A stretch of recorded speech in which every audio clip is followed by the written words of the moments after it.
Hi there, Josh here. Welcome to another episode of the Ignite podcast. In today's episode, I want to talk to you about why someone else should be running your emails.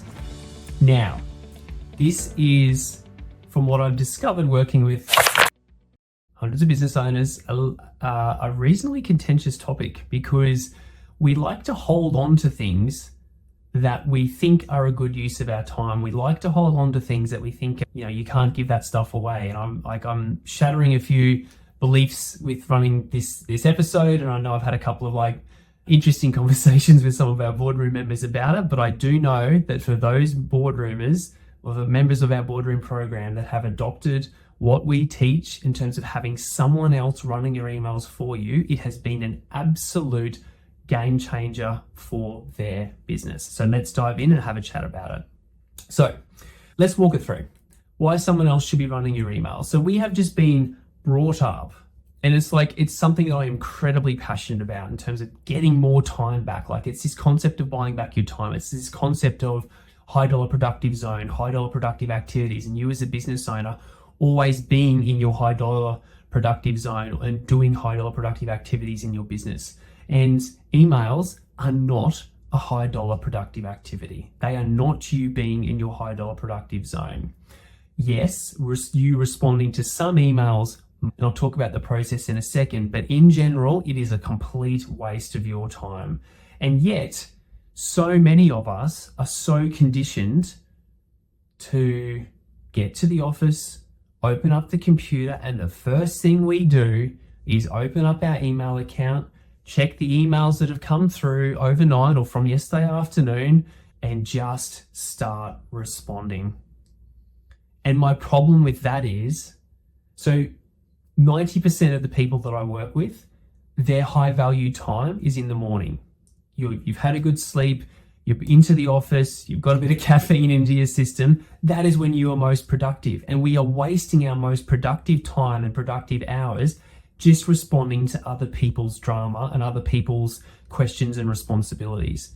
When you are in your emails, you allowing other people's priorities to dictate your time.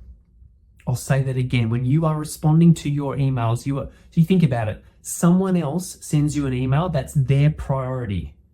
And you responding to it are allowing someone else's priorities to dictate your time.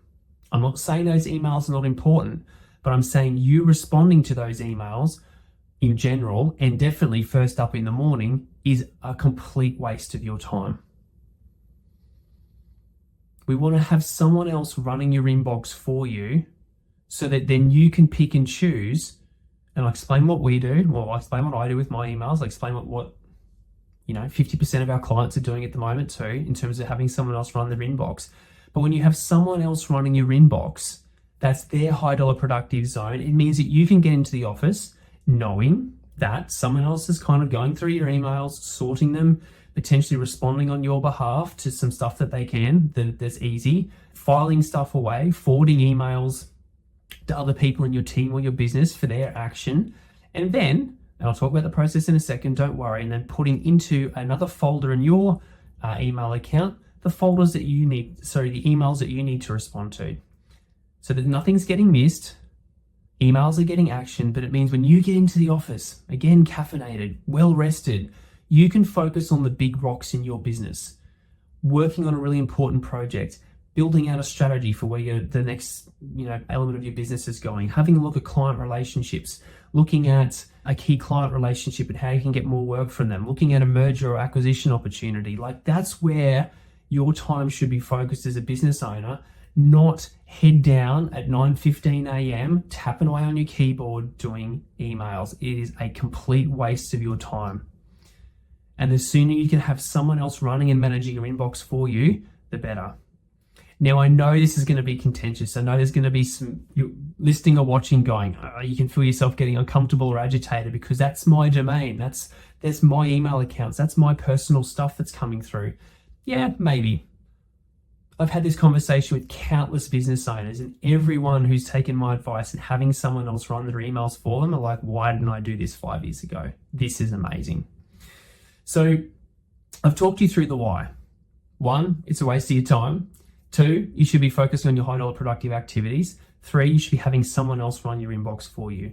And so what does that look like? And yes, this takes training. And yes, this takes, like, it probably took me 9 months to train the lady who runs my inbox for me now, but she runs it so well now that I don't check emails in the morning. I have my designated half an hour to an hour time slot in the afternoon where I will go into my folder in my inbox and respond to the emails that I need to respond to. And I know that I can do big stuff in my business, coach, work with clients, lead my team, all those sorts of things, knowing that emails are ticking through, getting responded, getting actioned, because I've trained someone to do that. That is their high dollar productive zone. It is not mine.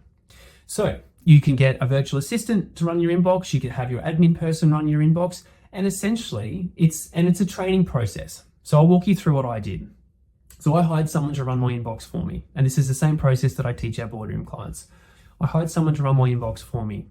I started out by doing a couple of screen recordings of what they wanted to do with fairly typical emails, but I made a commitment and I showed them how I wanted them to structure my inbox. So again, I've got a training for all my Boardroom clients on how to actually structure your inbox in terms of the different folders and what they should be called and all that sort of thing. You can choose your own kind of structure, but it's typically like emails for Josh to respond to, emails that have been responded to, project stuff. Anyway, there's a whole training that I've built out for our Boardroom clients. But essentially, I made a commitment that I would catch up with this lady for 15 minutes every single morning. And what we would do, we would record those meetings and we would catch up and just go through any questions that she had, any things that she was thinking about responding to that maybe were a bit contentious or that she didn't know how to respond to. And I invested 15 minutes to half an hour every single day to train this lady on how to run my inbox. All of those calls are recorded. She used to go back and watch those recordings to see what we spoke about. And like I said, after about 6 months to maybe 9 months, 3 months, I noticed amazing improvement. 6 months was going really well. 9 months is absolutely incredible. So you'll see results after about 3 months of having someone running your inbox for you. But essentially, she just sits in my inbox all day, responding to emails, forwarding them to other team, putting them into our team channels, all those sorts of things. And it just means that I can focus on what I need to in the business. And I know that countless number of our other clients have done the same thing, and it's been an absolute game changer. One, just knowing, having that peace of mind that your emails are being looked after, filed, sorted, etc. And 2, just knowing that you can focus on what you need to in your business. So for me, in helping so many of our clients do that and see the benefit, the single biggest thing you need to overcome is this thing up here. Your mindset in your brain saying, I can't outsource that. It's too personal. What if my wife emails my email account? Or what if I get an email from the school? You have to be okay with someone else reading that and seeing that. That's understandable. You just either hire someone that you know, like, and trust, or build that trust with, or you set up a personal email account and that's where your personal emails go. There's so many ways you can move past that. But the single biggest thing that I've seen business owners need to overcome is up here. And the fact that you're so conditioned to that being your first thing that you do every single morning that you feel uncomfortable if you're actually to focus on some bigger picture stuff. So I want you to really address, if this conversation and this podcast episode is making you uncomfortable, I want you to think about and really address, well, why is it making me uncomfortable? Because countless number of really successful entrepreneurs and business owners, they do not look after their emails. So what is it that they're not doing that you are doing that means that you're not as successful as them? And really look inwards about what that block is. So I'll probably leave it at that. Like, someone else should be running your emails. It should almost be the first thing as you start to get a bit of momentum and revenue into your business. One of the first things that you need to do or should do or recommend you to do is hire an admin person to start to run your emails, filing. They can do countless other things in your business, because the more that you can focus on your high dollar productive zone and high dollar productive activities in the business, the more your business is going to go through the roof, because you're not doing admin, you're not doing low productive stuff, you're not responding to silly emails from 15 other people that someone else could be doing on your behalf. So that's probably enough. In general, someone else should be running your emails. It is an absolute game changer, because it's been an absolute game changer for me in my business and for our Boardroom clients as well. So look, if you'd like to keep building your business on your own, we have a ton of free resources to help you do that. podcast, YouTube channel, website, giveaways, all those sorts of things. Tons of free resources to help you keep building your business on your own. But if you want some help, if you want to join a community where you're surrounded by amazing business owners, pushing you, showing you what's possible, holding you accountable, showing you a systematic and methodical way to build your business, then I'd love to invite you to join our Boardroom program. So if that's you, reach out, let's have a chat and see if I can help you build your business faster through Boardroom. Have an epic day.